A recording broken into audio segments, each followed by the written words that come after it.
about why conscious rap does not fly in 2025. Number one reason conscious rap does not fly in 2025. And I'm going to give the one first. You clicked on the video to see this, so I'm going to give you my thoughts. The number one reason why conscious rap does not fly in 2025 production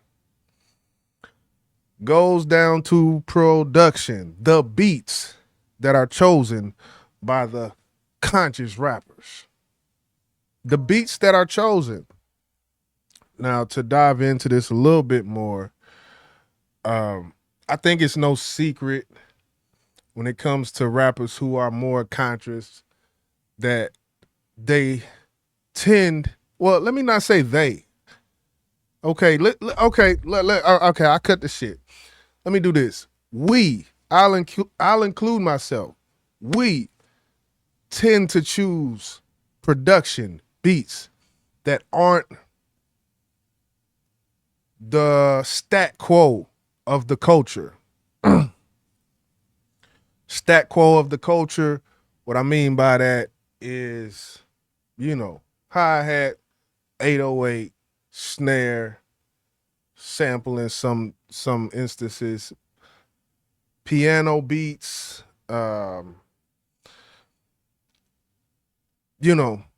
listen to any Lil Durk album.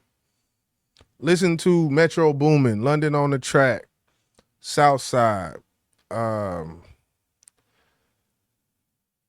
This is what people want to hear. Like on a large scale hip hop culture, take Keith on the beat. Like this style of production is what the people want to hear.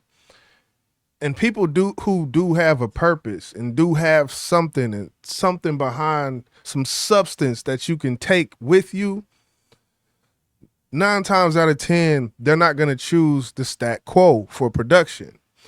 Me, myself, I have chosen stat quo of production sometimes. I'm getting to the point where I'm less and less and less and less. I feel like it. That was a bar. But yeah, the production, if you're going to rap about something that commercial rappers aren't rapping about, then to get people to listen to it or to keep the song on while you're rapping about this shit that they really don't maybe not want to hear, just get you one of them jumping beats, man. Get you something for the trunk. Get you something that make the trunk go. Get you something like that, and then do the same conscious rap to it. Do the same meaningful rap to it, but you gotta bundle it a little bit different. It's like disguising it. It's not disguised. The conscious rap that people think of, they're like, oh, here come this shit. When they get that, it's because it's not disguised. It has to be disguised. Like, it's like, and I'll use this analogy. Like, if you have a pet, like, say, for instance, you have a dog, and they got heartworm, and they got some type of heartworm pill that they got to take. You're not just going to give that pill and put it on the dog's tongue, take his jaws, open them up, and throw the pill down his throat. He gonna spit that shit out. He's not gonna digest it. So what you gotta do, take their favorite wet food. I don't know. Whatever it is, their favorite wet food, not the dry little pellets. You got to make it look good.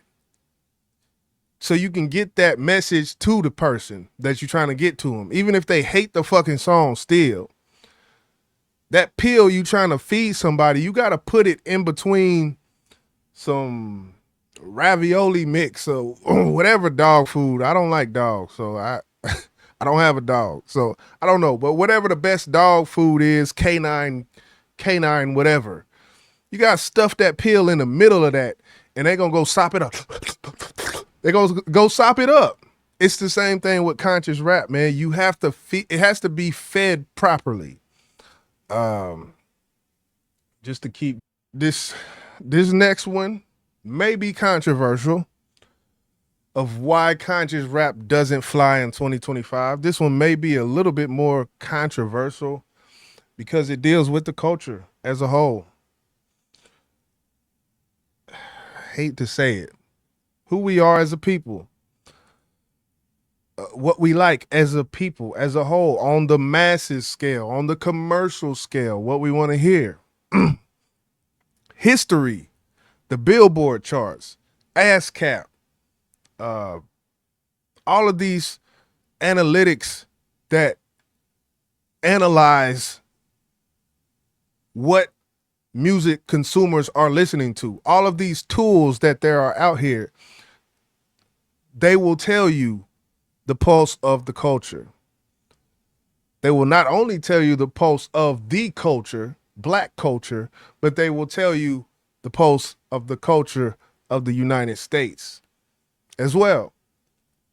Now, there was a time in the 90s, yes, we can always go back to this time in the 90s where you could get on the Billboard charts with a boom bap beat and rapping about something that's a socio-political topic, and you can get on the Billboard charts. You can have massive success in these times doing this. Yes, there are people who get on the Billboard charts now that can do it, but I can tell you right now that number has declined 1,000-fold. There's not too many. There's some unicorns out here. I'm not going to say that. There's some unicorns out there. I'm not even going to say any names on it. Y'all know who I'm talking about. And salute to them. Salute to them. But it's all in presentation a lot of the times, you know. Another reason why I feel like conscious rap does not fly in 2025, and this one may be controversial as well, I don't know, but, and this is just my personal, a personal thing, and I first got this notion listening to, I forget who actually it was. I don't know if it's Ray Daniels.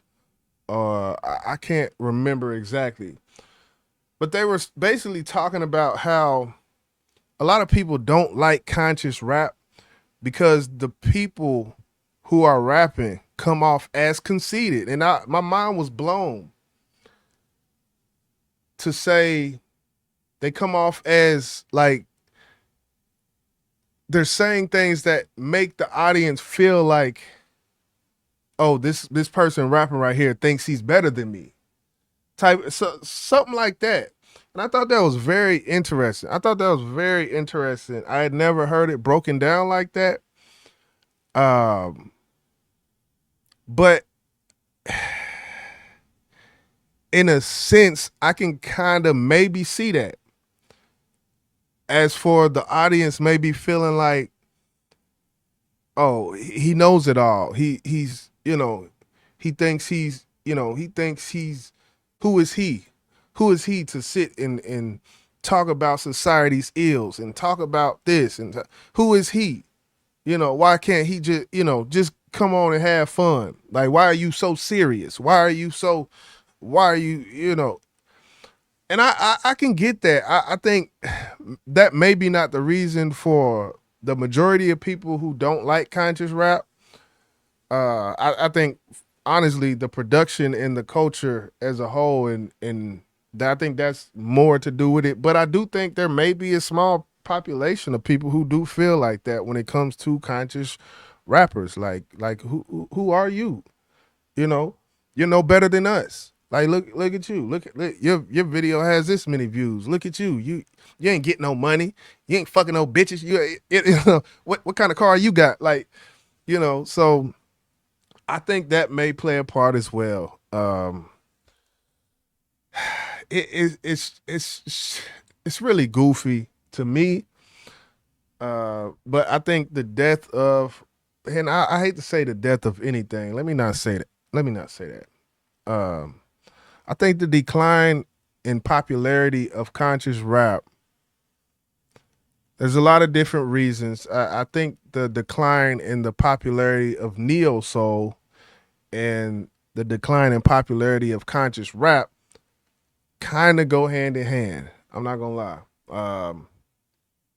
But that's just my opinion. It's just my now, as I tend to do while I'm making these videos, I like to visit my friend named Google and ask him why conscious rap isn't popular anymore. And what I'm about to say probably sums up all of that talking I just did, but I'm gonna say it anyway. Conscious rap isn't popular because mainstream listeners often prefer entertaining over weighty content, like weighty content. And the music industry has historically favored sensationalism and materialism, which can overshadow meaningful messaging. I cannot disagree with that. The term conscious rap itself can be a limited label, potentially hindering artists' careers, while they focus on hardship in conscious music can feel depressing to some listeners. That's another one. That's another one. And honestly, that I think that goes back into the whole analogy about feeding the pill to the dog, because it has to be, it's how it's packaged, man. You can't just sit up here and just rap about this, just a whole bunch of shit, the down shit, and that. Like, you still got to have a sense of humor. People like to laugh. People like it when it's unpredictable, spontaneous. So there still has to be that element in it. Factors contributing to conscious rap's decline: shifted audience preference. We talked about that. Industry influence. I haven't really talked about that, but well, yeah, I haven't really talked about it. Industry influence and what the industry. Now, you know what? I disagree. Because the industry's influence, the people that are selling the music in the commercial industry, if the audience was still, if the shift in the audience, because that's the one before this bullet point, it was the shift in the audience, then you get industry influence.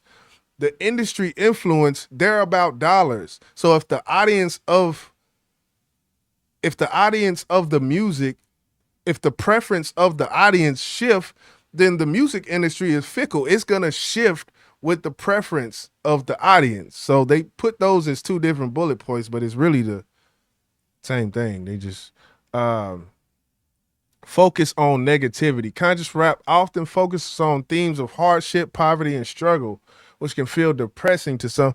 And this, once again, it all goes back to how you package it, man.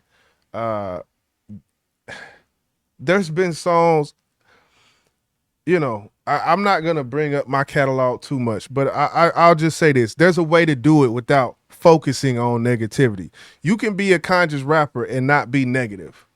But I get it, because yes, there are themes of hardship, there are themes of struggle, and somebody who is either going through it or not going through it at all, living in a mansion, they might not want to hear that shit. It's like they can't relate to it at all, so they're not gonna like it.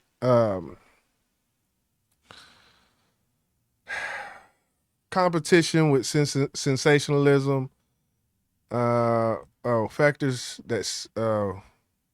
Factors contributing to the decline. I'm getting tongue tied of it. Competition with sensationalism. The media's and music industries focus on sensational and clickbait headlines, often diverts attention from more nuanced or meaningful music. And that's true. And they basically repeating themselves. That's why I don't like Google too much.